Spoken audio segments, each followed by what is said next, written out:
And just a quick reminder of brand new programmes coming to Jackpot Button Lewis Productions from the start of next month in April, following its recent successful run at the National Theatre from last year back in 2023, and also its short-lived run in the West End at the Prince Edward Theatre. The new play production, written by James Graham and based off the true event story and the remarkable rise of the current England senior men's football manager of Gareth Southgate.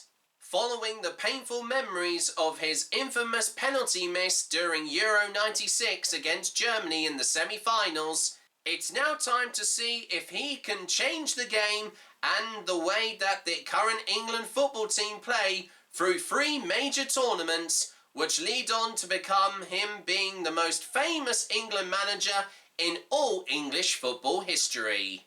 Exclusively filmed live from the National Theatre in London's West End, don't miss Dear England. Coming soon to Jackpot Button Lewis Productions this April.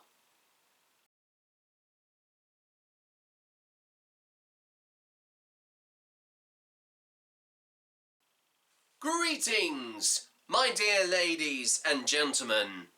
As a fellow playwright of the late William Shakespeare, I'm finally here, and to also review one of his most famous works.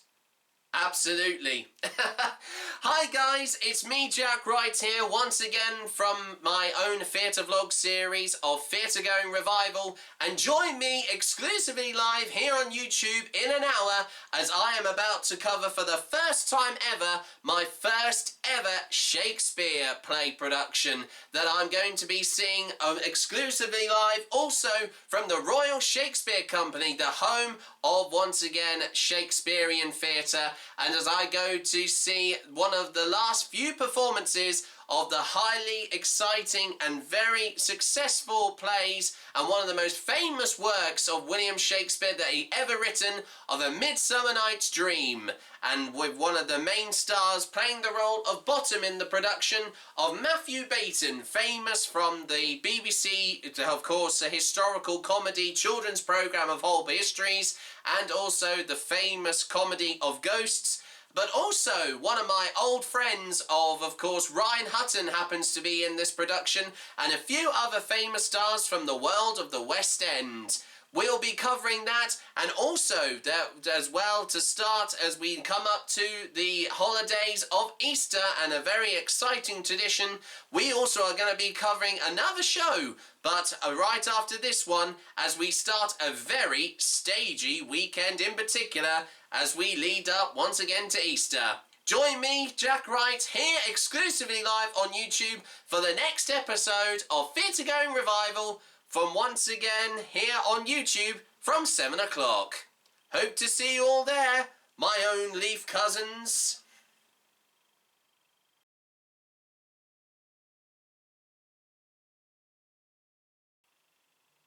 So are you ready to go? Brilliant. Well, I can't believe that it's been so busy here with all of these programmes that I'm doing here of this series. I have been using so much battery, and I've not been rambling, honestly. I've been recording other stuff for all these other episodes. Yeah, so I'll have to try and make this introduction as brief as possible, because I've also got to cover another show as well, because this is going to be like a 2-in-1, because I'll be seeing 2 shows in 2 days from this week leading up to Easter. It's just going to be absolutely manic. Yeah, me and my dad, John, we've got it all planned. I don't know how we're going to do it. We're going to have to pray for a miracle. And I honestly thought it's all just a dream, but it isn't.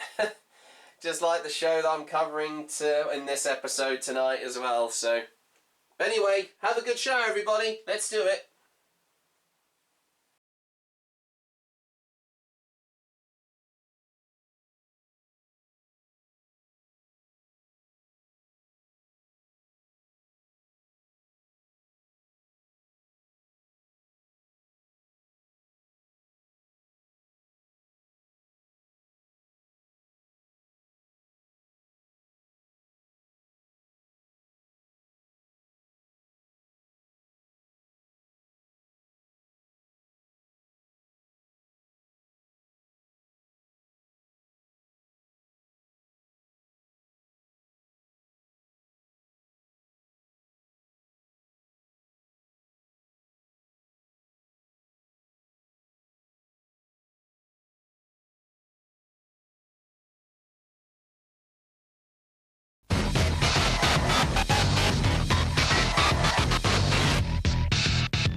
Friday, the 29th of March, 2024. And my friends, we are coming to you live from the studios of Jackpot Button Lewis Productions and the Royal Shakespeare Company.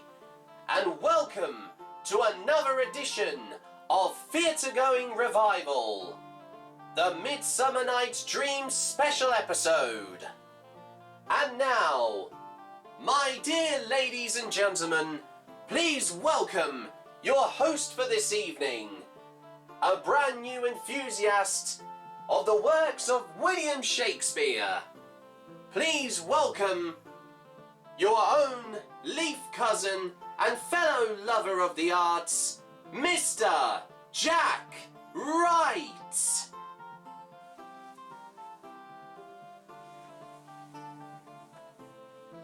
Ha ha! Thank you! Thank you very much! God bless you all! Oh, thank you! Thank you! You're very, very kind. Thank you very much, everyone. I am touched by thou my heart is blessed to be in presence and in good company with all of you fine people here in front of me. And greetings, friends, Romans, countrymen, lend me your ears. Oh, hang on, I don't think that's the right work I'm trying to recite. Well, I thought I'd try anyway. But hello, everybody. What's up, guys? It's me once again, Jack Wright here, your fellow theatre enthusiast and musical theatre lover here, and welcome to another very special episode. As you can tell from what I'm wearing, you might be familiar with this double that I might have been wearing in, of course, some previous episodes where I've covered Six the Musical. Well, we are covering a very similar period piece, but this time it's not a musical. And if you were wondering what I was reciting there were some very famous lines from the works of the very famous playwright himself, of William Shakespeare, as tonight I am going to be seeing for the first time ever and covering exclusively live right now here on YouTube my first Shakespeare play production of, once again, any of the works, and one of his most famous works that, of course, he has written to date since he has passed from us. But so as we know that he has been regarded as one of the most famous playwrights in the world, and I am very excited and very grateful to cover one particular show. And with that also being said, because we're on quite a tight time schedule with this episode, because we have been filming a few other episodes in between while I'm doing this now. So let's get straight on with what we're going to be covering here on tonight's episode. And today's episode, whenever the time you are watching this right now, of Theatregoing Revival, as for the first time ever, as I've said already, it's now time to cover my first ever Shakespearean play production, and I couldn't do it at the more better place than the home of Shakespearean theatre here in the UK itself, in Stratford-Upon-Avon, and courtesy of, once again, the Royal Shakespeare Company, I am going to be seeing for the first time ever the famous Shakespearean work of A Midsummer Night's Dream. Thisbe. Thisbe. The flowers of Odin. So hath thy breath, my dearest Thisbe dear. The flowers of Odin.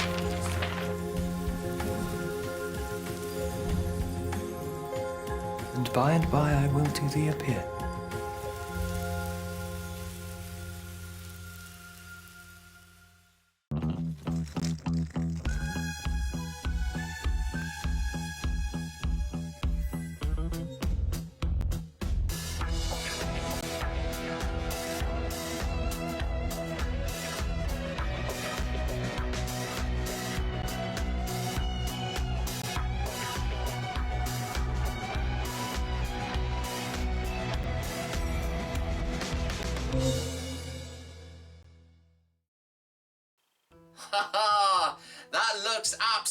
absolutely amazing, doesn't it, everybody? I mean, let me tell you guys, I have been so excited to cover my first ever Shakespeare play production on my series for a very long time.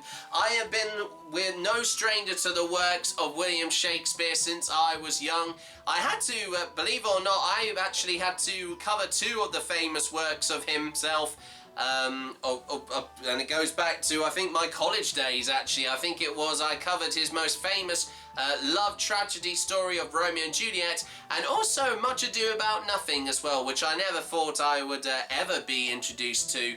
But with this one, this tops all of the ones that he has written to date, because it's the most famous and the most well-known play that loads of people have actually performed and also put on through many years and maybe even centuries as well, because as you know, he has been around, its works have been around for generations and for centuries as well, as of course from the start of next month, and unbelievably on the 23rd of April will mark his, sadly his death, but unbelievably this year marks, I think it's 500th anniversary since he passed away. I could be wrong, but I need to find out and with some research on it. But guys, as I've said already, I could not be any more excited to cover this production in particular, as if you'd have actually seen a little snippet of the other trailer that we had at the in the title sequence at the start of this program,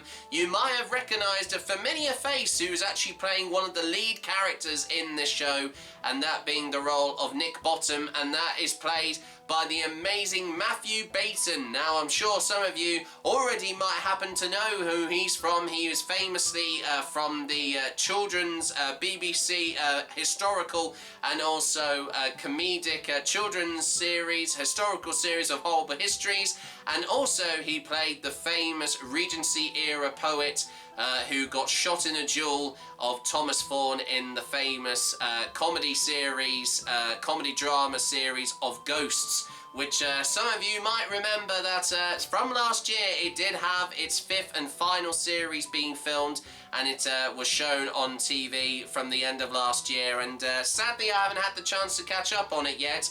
Don't worry though guys, I have been binge watching it over the last few days of this week, and honestly guys, I've managed to get up to the episode where it looked more into the character that Mathew played, once again Thomas Thorne, and how he sadly reached his unfortunate demise, getting shot during a duel with an arrogant fellow army officer who was fighting for the British Army at that time as well. But guys, with that also aside, there's another reason why that I've been wanting to cover this show, is that because unbelievably, for the first time since he left and played the role of Rodney Trotter in Only Fools and Horses the musical, a very good friend of mine, one of my oldest but dearest friends, and he's my own leaf cousin, as of course in the language William Shakespeare would have wrote all those centuries ago, of Ryan Hutton. He'll be playing the role of Lysander, and playing one of the players that, of course, some of you already should know what the story of Midsummer Night's Dream is all about, with a group of players putting on a production for a upcoming wedding of a king and queen based in Athens in Greece. But with this version, if you actually had just seen the trailer, it's been given a bit of a more modern twist on it, which I've been seeing that to make it more, I think, understandable, and maybe also just to revive it in a different setting. It's done a lot more modern, and I think it's set still in Greece, but it's the characters wear more modern clothing. And I've already seen Matthew's character of once again Nick Bottom, and he looks absolutely incredible. And for me, being a huge enthusiast of him, I'm no stranger to once again Ghosts and also Horrible Histories. Thanks to those shows, they've inspired me to cosplay some of the characters from both shows, especially Ben Willibond, who I mentioned in the last episode where I covered Cluedo 2, the next chapter, his character of the captain. Of course, being a huge military enthusiast, I'm currently working on that as my next dream cosplay, to do, and as well as that, he also famously portrayed Henry VIII as well, which gave me a huge inspiration, which I know I didn't cover that initially many years ago when I covered my video of Henry, Is That You? Of course, the idea on how I got the chance to dress up as Henry VIII and of course do that in a nod to since it was he was the subject matter, even though it was told by a modern pop musical twist on the wives of his reign, during his reign, and as I said, guys, he is mostly responsible, and for my love also of pseudo-historical comedy stuff like Blackadder, which I know that heavily inspired Horrible Histories also too before that, and that also has helped me want to develop my love and passion for, of course, that famous ruthless Tudor monarch himself of England. But anyway, guys, as I've said already, from what you did see earlier on there regarding seeing, of course, the trailer for this production, this is all completely new to me, and I'm going in quite blind here, but to see some familiar faces in there from the world of TV and also theatre, and once again, one of my very close friends who I have been for almost over 25 years, since last year, since we both went, me and Ryan go back to when we saw each other in, believe it or not, infant school, and I never knew that he would be passionate about theatre and performing when I reunited with him, when I joined him for my first big amateur production of A West Side Story, which we performed in the Octagon part of Ely Cathedral, and that was my first big dance and full-on musical that I ever did, which the late Stephen Sondheim, believe it or not, actually had a hand in, and Leonard Bernstein wrote the music, and Stephen Sondheim wrote the lyrics to that as well. And I have that to thank, and it was wonderful to reunite, and even though he shortly left the theatre group, he then went on to train at the Impington Performance School in Cambridge, just off Cambridge actually, more in particular, and then just a few years before he got his first big break in the West End of London, playing the role of Rodney Trotter in the brand new musical production of Only Fools and Horses the Musical, written once again by the legendary comedy writer and comedian himself, Paul Whitehouse. He also trained at Italia Conti, one of the very famous drama schools in London as well. And also I have heard some big news about him as well, that he's also just been put down to be in another play production when he leaves this, because this is the last week of the production of A Midsummer Night's Dream, so I'm really looking forward to reuniting with him and hopefully getting a chance to getting him on camera as well. He did actually appear not too long ago, a few years ago before the pandemic hit, but it would just be nice to have a catch up with him, because he's one, as I said before, he's like one of the oldest friends that I know, and to have fellow friends of mine who are passionate about performing and drama, they're the best friends I could ever wish for. Anyway, with that being said, I think we should stop talking about that and let's get to seeing what actually happened. I'll clear my throat there and make sure I know what I'm saying first. Oh, I'm terribly sorry. I didn't even mean to go off topic there. I think it's because since I haven't seen him for a while, that's why I went a little bit off topic. But in case if you did not know about my friend, I thought I'd reintroduce him to you. But hopefully, like I said already earlier on, I'll get a chance for you to meet up with him. And fingers crossed also seeing Mathew as well, because as you have not seen already, I'm very proud to have the whole of the, well, not all of them, but I have got the box set of the first 4 series of Ghosts right here, and I couldn't be any more excited.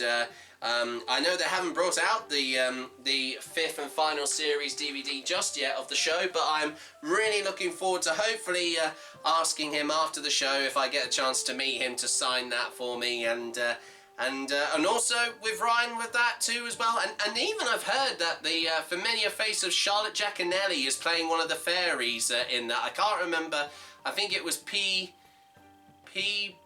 Blossom, I think that was her name. Yeah, that was the character name, and yeah, of course, I'm no stranger to seeing her as I mentioned already, with, of course, her performing with Jonathan in Britain's Got Talent not too long ago from the last episode, if I might have mentioned that already. But with that being said, it's time to stop the talking, and now it's time to experience for the first time ever here on my 5th revival series and my belated 5th anniversary series of Theatregoing Revival, as I see the Royal Shakespeare Company production of A Midsummer Night's Dream from the theatre there, based where of course the Royal Shakespeare Company are based, in Stratford-Upon-Avon, Warwickshire, in, of course, England, United Kingdom.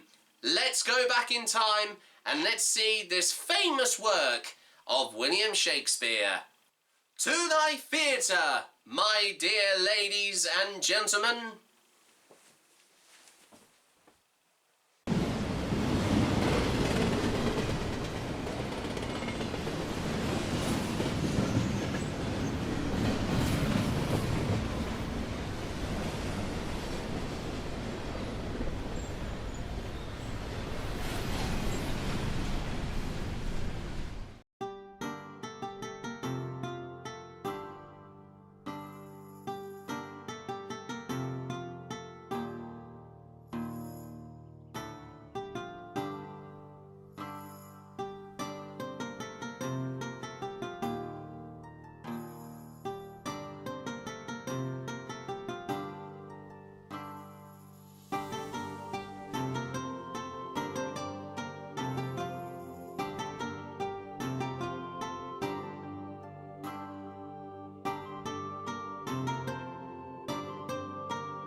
Well, that was truly a real magical weekend. I'll never forget that. Well, everybody, there you go. Unfortunately, sorry for the abrupt cut in the video there once again. I know that seems to be quite a habit of me doing that quite a lot in these edits and these videos here on my theatre vlog series. But the reason why, unfortunately, there was that abrupt cut in the video is that I can actually explain also, sadly, because of all to do with everything regarding the show at once again A Midsummer Night's Dream by the Royal Shakespeare Company at the Royal Shakespeare Theatre. Unfortunately, I couldn't get much footage inside the theatre because they had a very strict policy that you couldn't film anything from inside the theatre. I did get a few pictures though, so all is not lost, everybody. So, but if you did actually see that footage we just showed you earlier on, just leading up to, of course, us seeing the show. Of course, this was the day after when we saw the show, funny enough, and it was unbelievably the last day performance as well. They had two performances just from a few days ago at the end of last week, because unfortunately now the run of the show has sadly finished. But I did actually get to see it just before it closed the day after, and but it was an amazing experience. And also, with that being said, even though this is slightly a few days late, there's a reason why. Is because I also got the chance to see another show, but I will be covering that, and I'll be telling you a little bit more about that at the end of this episode. And but anyway, let's get straight to me talking about and we've got a lot to cover here, because also, as well as that, I'm going to be covering another show right after this episode, and I'm sure that most of you are quite keen to find out what that show will be. But like I said, from what I remember, as I can briefly talk about, the Royal Shakespeare Company Shakespearean work production of, once again, A Midsummer Night's Dream from the Royal Shakespeare Theatre.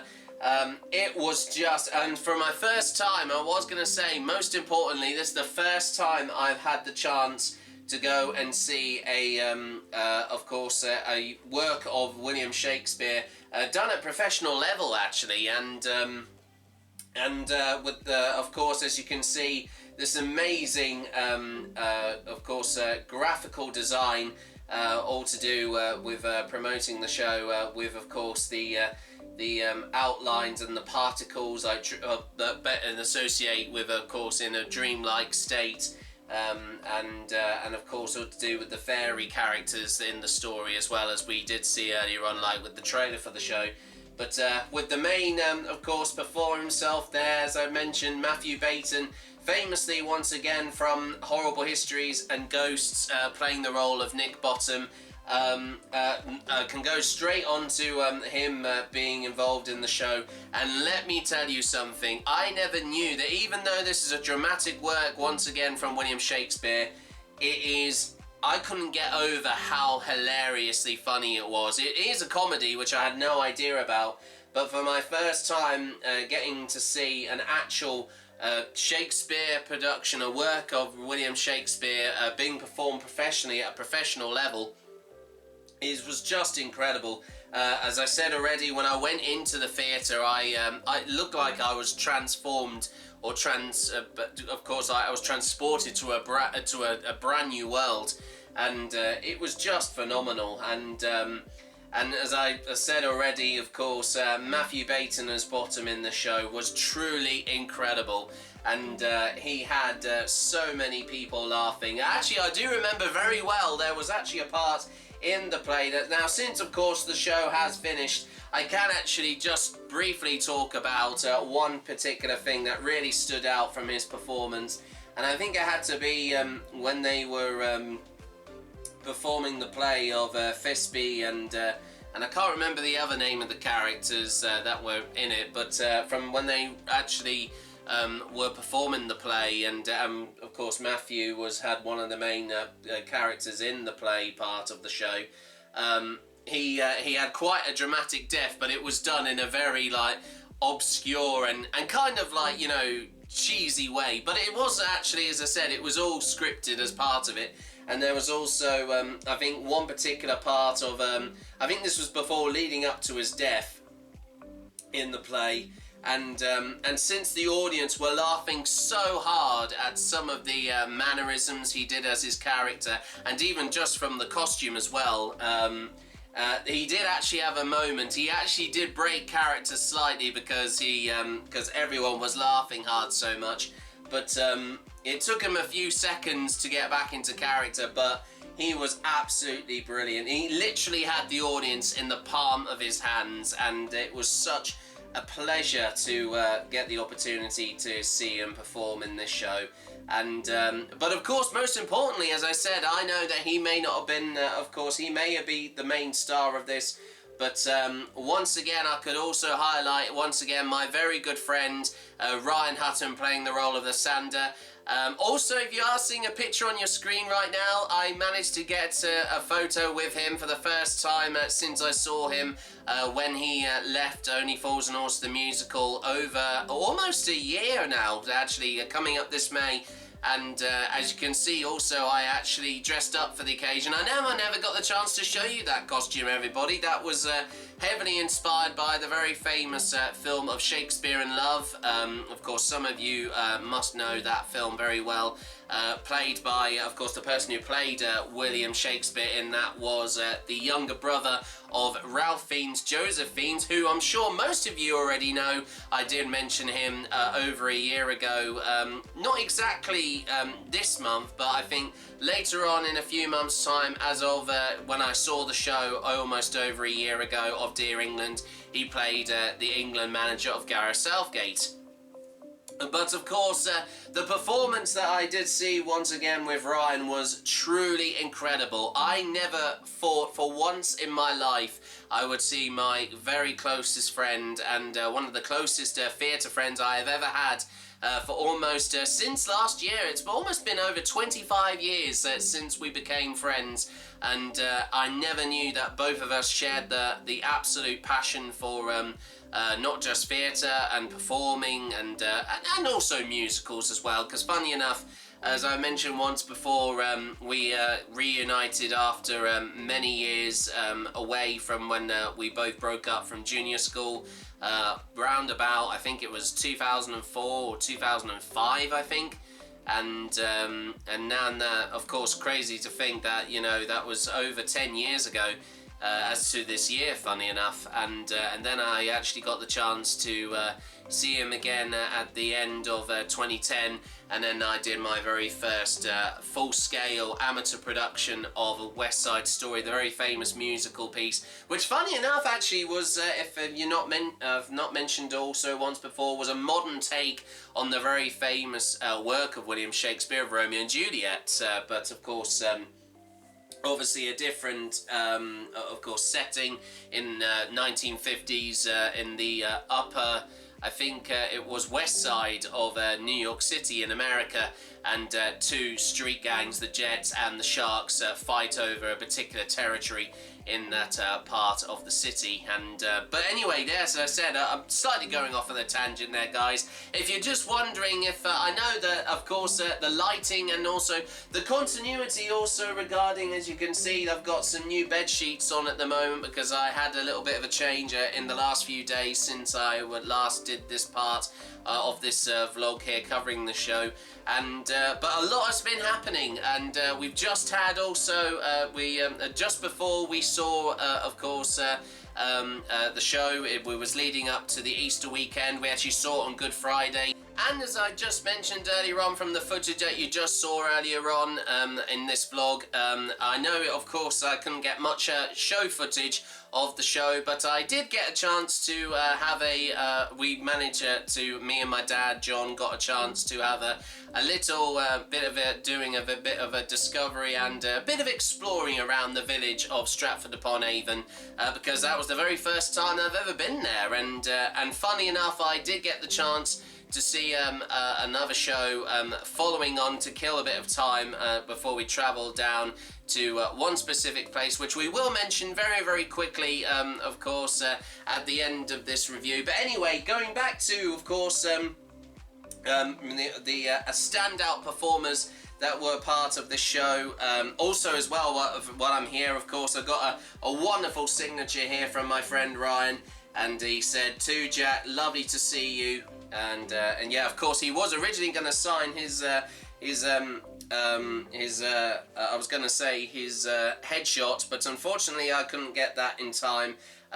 He didn't even realise that at the time. I just gave him my programme, and I was just so happy just to see him again for the first time in a while. I mean, you know, as I said, my friendship with Ryan, you know, it's a very deep friendship, and I'm very proud to have him as a friend. I'm sure, of course, if you're listening to that, Ryan, I couldn't be any more pleased for you being in this. I mean, you know, it may be now almost over a week since the show finished, but you've definitely had quite the experience. I'm sure you'll never forget. And also, I have got some very important news to tell you all shortly after this review. And because, funny enough, Ryan has actually just bagged himself also a part in another play production, which I'm going to be talking about very, very shortly. But of course, I have managed to get the autographs, and I was so grateful, even though he was a little bit hesitant to stay behind. I mean, it was quite late at the time, but I managed to get the signature of Mathew Baynton there, also who, as I've said, also once again from Horrible Histories and Ghosts. And funny enough, since I'm a big fan of the show as well, I've also got the box set here. And I don't think you can actually see it in this, of course, this light. Of course, I've also got a brand new bulb in my, of course, my lamp just on my bedside as well.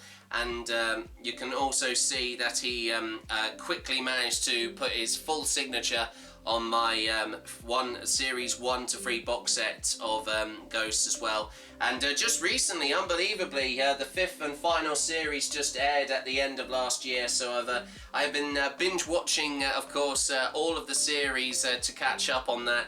And I managed to get to the episode where Matthew's character of Thomas Fawn, that famous Regency era poet, of course, character in the show, when he got shot during a duel. And but it was quite a moving way leading up to why how he sadly ended up in his unfortunate death afterwards. But anyway, guys, as I've said, I've also managed to get the signatures of the likes of actresses of such as Helen Monks playing the role of Peter Quince, who being the playwright and the director introducing Thisbe and that play, as I mentioned earlier on. I managed to get the signatures of Bally Gill, a bit of an unusual male name, actually, if I've not said before, playing the role of, like I said, of Theseus and Oberon, King Oberon there. And even though I sadly missed out on seeing her, there was also Charlotte Giaconelli, who played Peace Blossom, one of the fairies. You didn't see her on stage as that character, but you did actually hear her voice. And but I've also got some other standout performers here that I think I have to be worthy of a mention.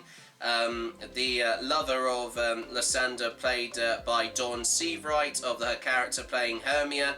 She had a very broad Scottish accent, I remember, but the way that she delivered her lines, despite that, I think she had some kind of, I think it was either an Edinburgh or very strong Glaswegian accent, and actually I remember chatting to her at stage door, and she was so friendly, and she also did quite like my William Shakespeare outfit as well. She was so kind. She was wonderful to chat to, and I think yeah, going back to of course Helen, I also met her as well.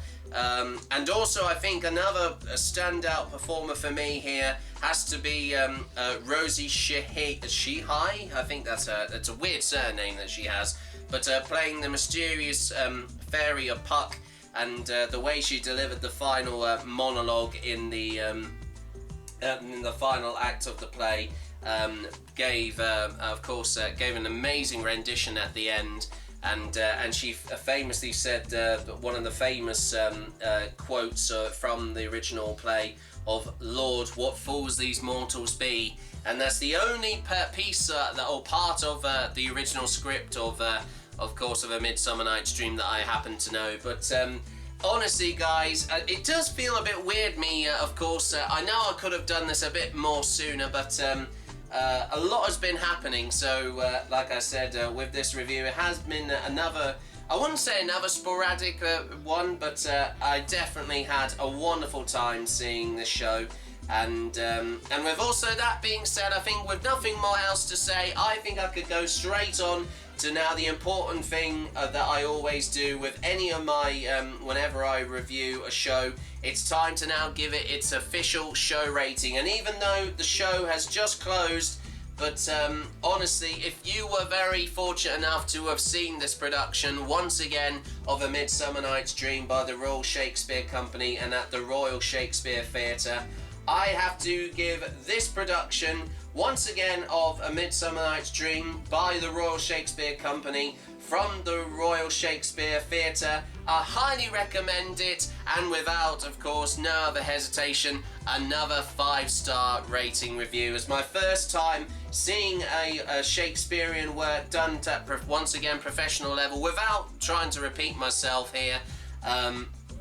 Just to, and of course I had no idea that A Midsummer Night's Dream was the most famous piece of and work that has been performed, even at amateur or even also, as I've said, professional level. And to have been given this opportunity just from last week to finally see the show, it was definitely worth the wonderful surprise of getting tickets as a Christmas present from both my mum and dad. So once again, to my mum and my dad, John, and of course and Samantha, I would like to say a huge thank you to them, and of course my dad taking me over there, and it was incredible. And I would happily, if I ever got the chance to hopefully see another production at that very same theatre, I would happily go there once again in a heartbeat.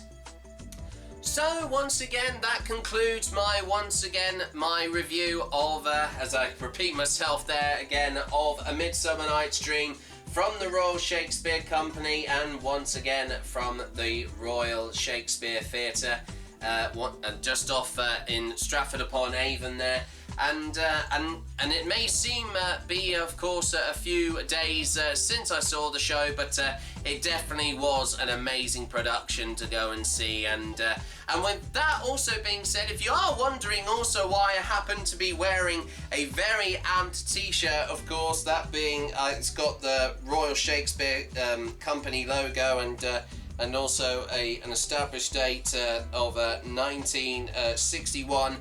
This, of course, I managed to, the day after, when, like I said already, after seeing the show, I got a chance to visit the shop where the theatre was, and I managed to get some merchandise, some very appropriately themed merchandise, and I've happened to, as well as got the programme, I have also got my own personalised bag here, with, of course, the official Royal Shakespeare Company logo on it. And I can quickly just show you a few other things that I managed to get, that I managed to purchase, because honestly, there was some amazing, of course, Shakespearean themed stuff on sale there, and I had to get one not just based off, of course, the actual theatre company, but I also, as well as the t-shirt I'm wearing right now, I happen to have got another one here, and it's also got a silhouette of a donkey's head, ears, and a fairy on top of it, and it also recites one of the very famous quotes that was said by the character Bottom in the play, once again, of A Midsummer Night's Dream, and it says, "What dream it was, the eye of man hath and not heard, the ear of man hath not seen, man's hand is not able to taste, his tongue to conceive, nor his heart to report what my dream was." And this was after the remarkable and unusual dream that the character Nick Bottom had, which was beautifully, of course, that piece and the line of dialogue, or make that a monologue actually, or of course a soliloquy, which are very famous traits in the works of William Shakespeare. And I had this wonderful, of course, I got this wonderful t-shirt, which I'll keep as a very special memory of seeing the show. And as I said before, it was wonderful that they were, of course, selling these here. But as well as that, I think one of my favourite purchases, as well as those, of course, two t-shirts that I have and one that I'm wearing on right now, is this. And I initially thought this was on display, but then when I found out you could actually get one of these if you're a budding performer like myself. And look at this, everybody. I actually managed to get of course, officially branded Royal Shakespeare Company script binder. Of course, a leather, of course, a beautiful navy blue a leather, of course, designed and material made script binder, which will come in very handy for any future shows that I will be, of course, doing. Because I have got a few plans of a few other shows that I might want to do, because I haven't done any theatre shows since last year.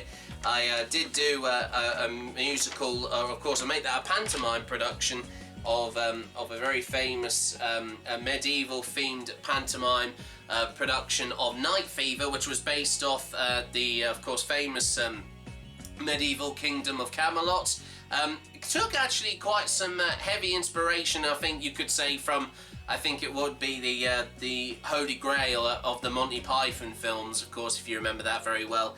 And I played the role of Surreptitious, and I remember that actually the script I had for that play didn't actually have a proper good script on it. It was only just like a printed book, and it was quite small as well. So, but what I have got planned, since we are now into the month of April, in a few weeks' time I will be auditioning. Unbelievably, as I say that already, of course, there is a musical based off that film. Rippingly based off that very famous Monty Python film of the Holy Grail, and that being Spamalot. And I'm very excited to, of course, tell you guys, if you are interested, I will be working and hopefully auditioning with my good friends at Campaign Amateur Theatre Company based in Ely, and auditions will be starting later on this month, and I'm really excited to hopefully, whenever I do manage to get a part that I auditioned for, I can actually use the script and then put it in that very of course appropriately themed script binder. And honestly, to get all of what I bought, actually I think actually I paid over, I think about £60 or £80 around there somewhere, because we also got a few gifts also for my sister Hannah as well, and she got I think it was a coaster that had one of the other lines of dialogue from A Midsummer Night's Dream, and I think it was though she is small but she's fierce, and that was a nod to the character, the mischievous fairy of Puck as well. But as I've just said, guys, as I said, I was quite fortunate to get some of these wonderful theatrical themed merchandise from the Royal Shakespeare Company. And as I have not mentioned already, I will happily, of course, without a doubt, not be of course hesitant to go to that theatre once again, and who knows what will be the next. Of course, my love for Shakespearean works, of course theatrical works of William Shakespeare, has definitely been reignited for us for a very, very long time. And I most certainly look forward to whatever the next production will be. Hopefully at that very same theatre. I will certainly look forward to when that time will come, when I see once again another production at the Royal Shakespeare Company, and more particular at the Royal Shakespeare Theatre. Well, everybody, as I repeat myself again, of course, but as I have just said, that concludes this episode of Theatregoing Revival, and reviewing once again the Midsummer Night's Dream, of course, Shakespearean work production by the Royal Shakespeare Company from the Royal Shakespeare Theatre in Stratford-Upon-Avon. And with that being said, of course, as I mentioned earlier on in this programme, after when I saw the show just from a few days beforehand, I got a chance to explore around the surrounding areas of the village of Stratford-Upon-Avon. But unbelievably, I only just had to just kill a few hours there with my dad John, and we unbelievably had gone to see another show actually that very very same day, and we had to travel all the way down to Islington in London, and unbelievably, the next show that we are going to be covering, and also covering, of course, not in this episode as much as I would love to do so, but I have already been to see it, but I'm very excited because since it was the second, of course, show to see in a very stagey Easter weekend, I, of course, will be covering in the next episode of Theatregoing Revival the return of a very famous, of course, historical stand-up based comedy show, and that, of course, is with the amazing return due to its popularity when I covered it over a year ago. I think it was back in January of last year at the Harlow Playhouse Theatre.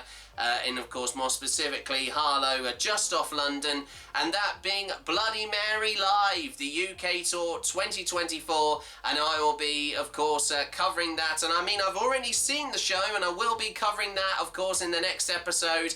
But as well as that, also, as I mentioned with my friend Ryan being in the show, he's also just announced that he's also just bagged a part of the role of Sean, and that is in a very favourite play of his, which I had no idea about, and it's going to be performed at the Trafalgar Theatre, I think from the start of, I think the month of May, and it's going to be running all the way to August, and that is going to be called People, Places and Things. There hasn't been a trailer out just yet for this, but when I heard the news just before I saw Ryan from last week in, of course, being a part in the Midsummer Night's Dream, when I heard that he got the part in the show, I congratulated him once again at stage door, as I showed you the picture with him earlier on. And hopefully, fingers crossed, I'll be covering that in a future episode here on Theatregoing Revival. So, well, with that, also, all of that to catch up on, and with, of course, this quite delayed, not as sporadic as the last episode, but I, of course, since a lot of things have been going on for over the last few days leading up to the celebration of Easter, I had to get this out tonight because I know it's getting quite late now, and especially with a repeat of what happened when I covered the UK touring production of Pretty Woman the musical a few months back. When I saw it at the New Wimbledon Theatre, I didn't want to have a repeat of that because I still want to be on top of this, because also a lot of things have been going on in my personal life, and even though I've been to see a fair few shows, whether they be musicals and even plays for that matter too, I've still managed to work my way round of seeing them, and we've still got loads more shows to cover here, and of course I will be covering, like I said, the next show, like I said, will be the 2024 UK tour production of Bloody Mary Live, and I'm looking forward to be covering that show again, and hopefully, fingers crossed, meeting up with my good friend, because I was on behalf of Olivia Miller, who wrote the show and produced it. I was very honoured to have been invited to come and support her again, and also there's a nice little teaser and surprise in the next episode, but I'm gonna not say any more, guys, because that is going to be covered all in the next episode. And so with that, of course, that concludes, as I've said, this episode of Theatregoing Revival. Another unpredictable episode for that matter, but I hope you've enjoyed it nevertheless, and I hope that you've had a wonderful Easter celebration just from at the end of last week. I know I've been gorging myself on chocolate and hot cross buns and everything, all of the very famous traditions, and also visiting the church also as well, and of course I think that's become a new part of my way of life now, as it is in my personal of course endeavours for that matter. But like I said, guys, it's time for me to of course leave you now, and with that, of course, thanks very much for watching this episode of Theatregoing Revival, and as always, until next time, au revoir, adios, au wiedersehen, and as to also in nod to the late William Shakespeare himself, to give him a send-off and speak in his own traditional language itself, I would like to say farewell for now, my dear ladies and gentlemen, and I bid you all a very good night. Thanks very much for watching, and I'll see you for another episode very soon on my theatre vlog series, once again titled, and very appropriately themed, of the 5th belated anniversary of course, a series, and very appropriately titled revival series of Theatregoing. Thanks for watching. Goodbye.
Are we done? Oh my goodness me, well there we go.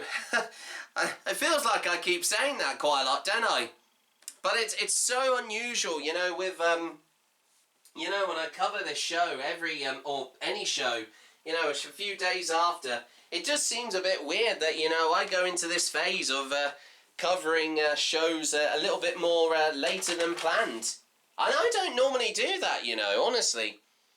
You know, as I said before, I think, you know, because it was quite a tiring few days just recently. But, yeah, guys, as I said, we've just finished with that episode now. That concludes a Midsummer Night stream, of course, from the Royal Shakespeare Company. And next up, we're going to cover Bloody Mary Live, the UK Tour 2024. Well, I'm looking forward to seeing that show again because I know how amazing that was last year. So, certainly looking forward to doing that. So, let's get straight on filming the next episode.